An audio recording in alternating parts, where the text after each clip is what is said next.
I want to challenge you to get your first sync placement fast. So if you're a music creator and you want to get your music into TV and film, you have come to the right video. We're going to go over the most common challenges, the ways that I beat that challenge to get my first 65 placements on shows like Dateline NBC, Top Chef VIP, and The Today Show. Also, I am leaving my 9-to-5 within 3 years. If you're on that same journey as well, you want to figure out how to get your music into TV and film enough to where you're generating enough income to leave your 9-to-5, go ahead and hit subscribe and follow me. I'm sharing all the strategies, all the tips and tricks that I've done to get there, and I want to share them with you so we can get there together. All right.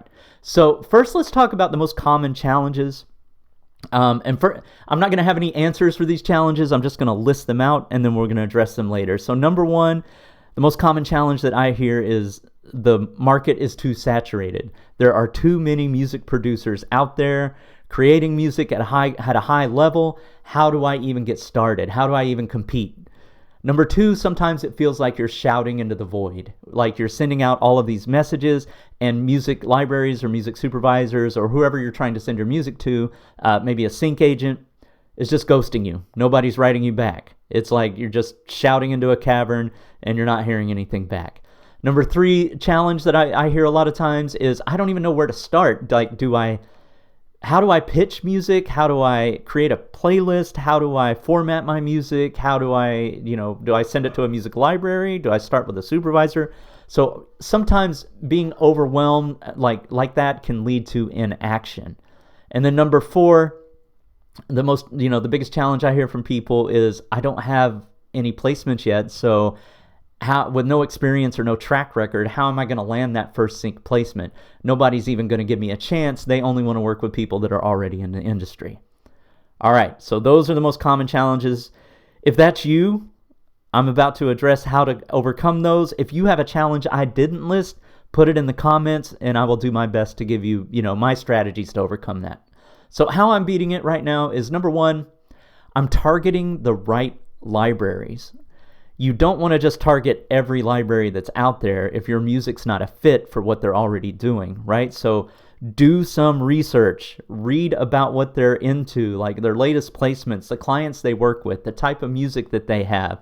If you're making hip hop, pop music and you send it to a music licensing company and all they do is trailer music, it's going to show that you're not professional. It's going to show that you didn't research their library, and they're just, they're probably going to ghost you.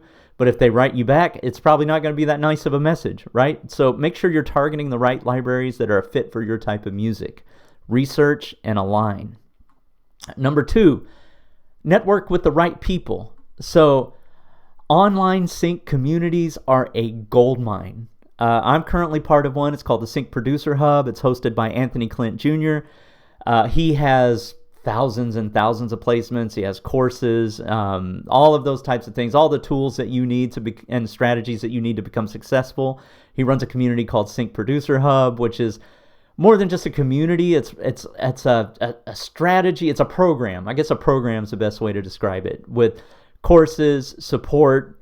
He'll listen to your music and let you know how to, tweak it here and there to make it more ready, make it more sync ready, and those types of things. So I would say find a way to learn from people that are already succeeding.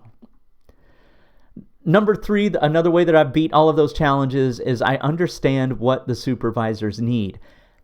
Think of it this way. A lot of people make music because they're fulfilling a artistic need in their life, right? I want to create this music because it fulfills me. Well, when you're creating music for, TV, film, storytelling in general, it's not about you. It's about the story. It's about formatting your music, mixing it right so it doesn't overtake the dialogue. If you're doing an underscore piece, it's about making sure it sets an exact mood that's right for a scene. If you're scoring to picture, you want to make sure that your hits and your accents and, whether it's full or just suspenseful or whatever it is, fits the mood of the scene. You want to help tell that story. So it's not about you. Keep that in mind. And then number four, another thing that I do is I pitch with confidence, right? When I write a message to a music supervisor, to a music library, anything like that, I keep it clean, I keep it short, and I keep it professional. There was a study done by HubSpot where they reviewed, I think it's over 40 million emails, and they found that the ones that get a reply the most are 75 words or less, and the ones that are open the most and have a highest click-through rate is 200 words or less.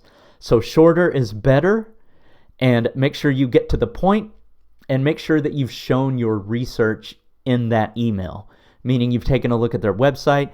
Hey, I've just seen that you've got this placement on this particular TV show using this type of music. I make the same exact kind of music, and I feel like I'd be a great fit for your team.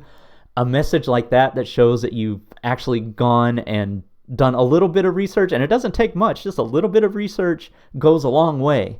And especially if you can like if they've posted a recent win that they've had and you congratulate them on that win, that's even better. But keep it short, sweet, professional, and to the point.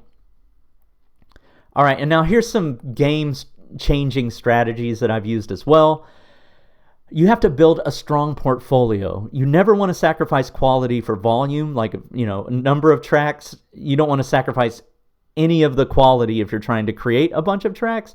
But once you do get the quality down, you're going to find ways to make your process a lot more efficient, and you're going to create more. And the more tracks that you have, especially if they're in those databases like Time Warner or APM in these certain libraries that most music libraries use to distribute their music, that's what music supervisors and music coordinators are searching to find the right piece of music for certain cues. The more you make, the more chances you have of being placed. So build that strong portfolio. Also, be proactive. So like I mentioned before, I sent 77 cold emails until I finally got to a yes. So don't wait for somebody to discover you or something like that. You make your own luck. You make your own luck through consistency, doing it every day, and making music when you don't feel like it. I know some producers out there wait for a certain type of inspiration before they start making music. Get in the habit of making music all the time. And I don't know how many times I've sat down at my computer and I've been tired, and I'll start to make music, and then I'll feel the inspiration once I start creating. So, don't wait, make your own luck. Also, quality. I've touched on this before, but quality matters. You need to make sure that your piece of music, before you send it to anybody in the industry, is mixed, it's mastered, it's ready. It's ready to put on a show today. Don't send anybody your idea or concept or sketch or rough mix or any of that, right? Make sure it is ready to go. And like I said, like the Sync Producer Hub, for example, I send my music in all the time to the listening, we have I say it's a listening party, but it's not really a party. You're getting feedback, constructive feedback on your music. I send it in all the time to learn how to make it better. So make sure it's ready to go before you send it out. And then number 4, I stay organized and I follow up, right? I have the spreadsheet of all of the music libraries I reached out to, the date that I reached out to them, the playlist that I sent, the type of music that that aligns with mine, right? I make different types of music, which is appropriate for different types of libraries, right? So I send different playlists to different libraries. I track all of that. I track the responses, how they like their deliverables, all of those types of things. Make sure you are organized and you follow up on that. Persistence beats talent when talent isn't persistent. Every time, persistence and consistency beats talent. All right, so I've said a lot of things. Hopefully this inspires you to get your first sync placement. If you want a few more details on that, I do have a Get Your First Sync Placements guide. It's absolutely free. Just type the word sync, S-Y-N-C, into the comments below, and I will send that right out to you. And I'll also send you more information if you want to join a community of people doing this every day, of over 300 people that are killing it in sync right now, and you want to learn from them. I'll send you more information on that as well. Just write the word sync, S-Y-N-C, in the comments, or the link's right there in the description if you don't want to write the word sync. But I thought maybe I'd make it easier on you if you write the word sync.